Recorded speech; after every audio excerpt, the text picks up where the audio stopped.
this ed form cannot work as a noun. It always work as an adjective that we discussed last week. What are gerunds? Gerund is basically the base form of verb which carries ing, and it always shows or always works as a noun. I give you the example, swimming is a good exercise.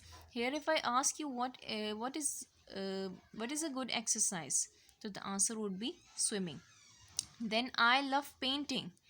Painting here again, love is the main verb and painting here acts as an object.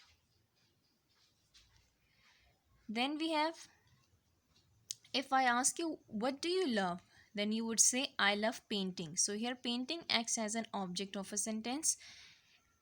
Why I wrote subject and object? Because it's a quality of a noun that it can act as a subject of a sentence or it can act as an object of a sentence. So this is the subject, swimming acts as a subject here and painting acts as an object here. Then he is fond of cycling. He is fond of what? Cycling. So here cycling again acts as a noun because here he is fond of. Fond is the main verb here. Is actually basically the verb, and cycling here acts as a noun. The manager is interested in hiring new workers. Interested, he is interested is the main verb which shows an action, and hiring new workers, hiring here acts as a gerund. It's the first form of verb which is having ing. Then I like baking cake. What do you like? I like baking cake. So it again answers what of a question? What do you like? I like baking cake. Here baking cake, baking acts as the object of a sentence. So definitely it acts as a noun here. So we can say that gerund is a participle. It's a first form of verb. Present participle, we can say present participle. It's the first form plus ing, which always acts as a noun in a sentence. So I told you it comes up to the definition of non-finite verb. Non-finite verb is a verb, base form of verb, either with ing or in the form of infinitive, that never ever show tense. So here see, gerunds are not showing tenses, so we can say that gerunds are the type of non-finite verb. What is the difference between continuous tense and gerund? Now, in order not to get confused in between the present continuous tense or the past or future continuous tense and gerund, I made a table. I am singing. It shows pure tense. Singing here shows present continuous tense. But if I use the same participle form as a gerund, it would become I like singing. Here, like is the main verb and singing here acts as a gerund because it acts as a noun here, not as a verb. He is writing. Here, writing shows continuous tense, but if I use it as a gerund, it would become he is fond of writing. Now, fond of writing, writing here acts as a noun. He is playing cricket. Playing is the main verb here. It shows continuous tense. He loves playing cricket. Now, loves is the main verb here and playing cricket acts as an object. What does he love? He loves playing cricket. She is swimming in the pool. Swimming in the pool, swimming again shows present continuous. I give you all the examples in the present continuous tense, but it doesn't mean that only continuous tense is applied in the present form.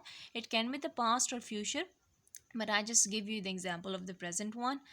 Swimming is a good exercise. In the others, as a gerund, it has become swimming is a good exercise. What is a good exercise? Swimming. John is reading a novel. Reading here shows a continuous tense. Reading books is my favorite hobby. What is your favorite hobby? Reading books. So here reading acts as a noun and here reading acts as a verb. This is the difference in between the two.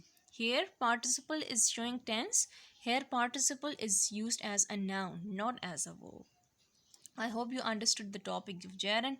The next we have infinitives. The next topic is infinitives, dear students.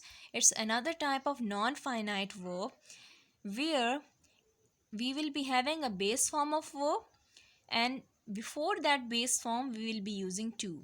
Like to plus first form of verb makes an infinitive.